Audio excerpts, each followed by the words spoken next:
દારૂ અને ડ્રગ્સની બધી દૂર થાય એના માટે તમે બંને મહાપુરુષો આ મરણાંત ઉપવાસ ઉપર પથિકાશ્રમ પર બેસી જાઓ. આવું મારું સૂચન છે. તમે ગુજરાતની જનતાનું ઓપિનિયન લો. જે પ્રમાણે તમે ડિબેટ કરીને તમારી જે પ્રતિભા ખીલી આવી છે, તમારું જે તેજ બહાર આવ્યું છે, ગુજરાતની જનતા પણ એવું ઈચ્છે છે કે તમે બંને જણા આ મરણાંત ઉપવાસ ઉપર બેસી જાઓ પથિકાશ્રમ.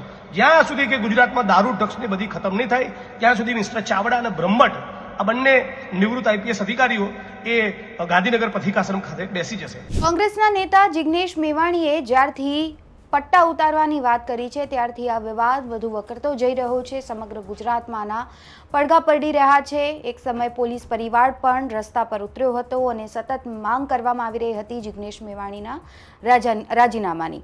ત્યારે એક બાદ એક જે તમામ પરિસ્થિતિનું નિર્માણ થઈ રહ્યું છે તે જોતા એવું લાગી રહ્યું છે કે હજુ પણ આ મુદ્દો આવનારા દિવસોમાં વધુ ઉગ્ર બની શકે છે.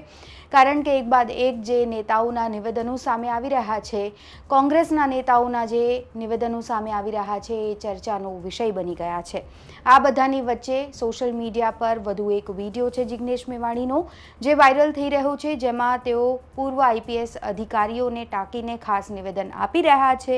શું કહી રહ્યા છે, સમગ્ર વિવાદ શું છે, જાણીએ આ રિપોર્ટમાં. નમસ્કાર, આપ જોઈ રહ્યા છો ગુજરાત તક અને આપની સાથે હું છું સૌમ્યા. જિગ્નેશ મેવાણીના પટ્ટા ઉતારવાની વાતને લઈને રાજકારણ ગરમાયેલું છે. પોલીસ પરિવારના આક્રોશ બાદ જિગ્નેશ મેવાણીના સમર્થનમાં અનેક લોકો રસ્તા પર પણ ઉતર્યા હતા. પાટણ વાવ અને થરાદમાં મોટી સંખ્યામાં લોકો પોલીસ સ્ટેશનની બહાર મોરચો માંડીને બેઠા હતા. જિગ્નેશ મેવાણીના સમર્થનમાં નીકળેલી રેલી થરાદ કલેક્ટર કચેરી સુધી પહોંચી, જ્યાં સાંસદ ગેનીબેન ઠાકોર, બનાસકાંઠા કોંગ્રેસના અધ્યક્ષ ગુલાબસિંહ રાજપૂત સહિત કોંગ્રેસના નેતાઓ રેલીમાં જોડાયા.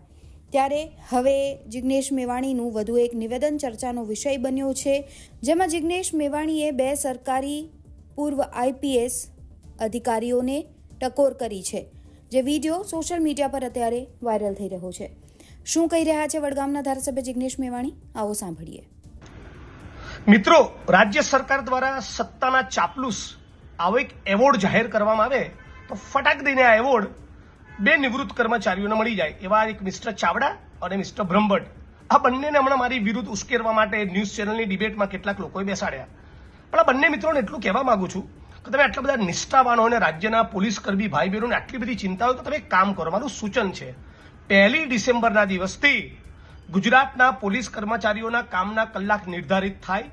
સમગ્ર ગુજરાતના પોલીસ કર્મચારી કોન્સ્ટેબલ ભાઈ બહેનોનું યુનિયન મળે, ગ્રેડ પેનો લાભ મળે અને હમણાં સિનિયર આઈપીએસ અધિકારી દ્વારા એમનું કોઈ પણ પ્રકારનું ટોર્ચર કરવામાં ન આવે અને સાથોસાથ સમગ્ર ગુજરાતમાંથી દારૂ અને ડ્રગ્સની બધી દૂર થાય એના માટે તમે બંને મહાપુરુષો આ મરણાંત ઉપવાસ ઉપર પથિકાશ્રમ પર બેસી જાઓ. આવું મારું સૂચન છે. તમે ગુજરાતની જનતાનું ઓપિનિયન લો. જે પ્રમાણે તમે ડિબેટ કરીને તમારી જે પ્રતિભા ખીલી આવી છે, તમારું જે તેજ બહાર આવ્યું છે, ગુજરાતની જનતા પણ એવું ઈચ્છે છે કે તમે બંને જણા આ મરણાંત ઉપવાસ ઉપર બેસી જાઓ પથિકાશ્રમ.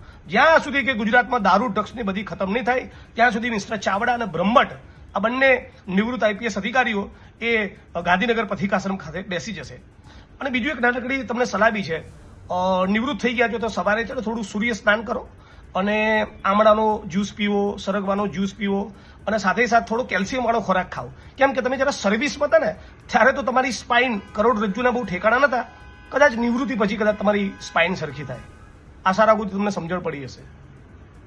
મહત્વનું છે, કોંગ્રેસના વડગામના ધારાસભ્ય જિગ્નેશ મેવાણીએ તાજેતરમાં થરાદના શિવનગરના રહેવાસીઓને લઈને એસપી ઓફિસે પહોંચ્યા હતા અને ત્યારબાદ દારૂ તથા ડ્રગ્સના કથિત વેચાણ મામલે પોલીસની કામગીરીની આકરી ટીકા કરી હતી અને આ જ દરમિયાન તેમણે પોતાની આક્રમક શૈલીમાં પોલીસના પટ્ટા ઉતારી દેવાની ચેતવણી પણ આપી હતી.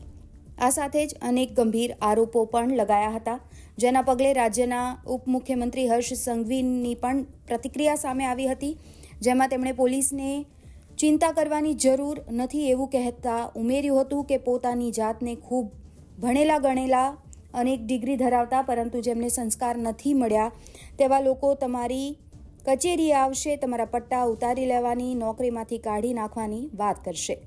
અને આ નિવેદન બાદ જ બંને નેતાઓ વચ્ચે સડસડાટી બોલી રહી છે, જેના કારણે કેટલાક પોલીસ પરિવારોએ જિગ્નેશ મેવાણીનો વિરોધ પણ કર્યો હતો, રેલી પણ કાઢી હતી અને રાજીનામાની પણ માંગ પોલીસ પરિવાર દ્વારા કરવામાં આવી રહી છે.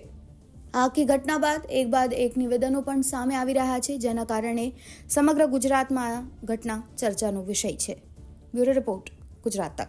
આ રિપોર્ટમાં બસ આટલું જ. ગુજરાતના તમામ મહત્વના સમાચાર જોવા માટે અને જાણવા માટે આપ જોડાયેલા રહો ગુજરાત તક સાથે. નમસ્કાર.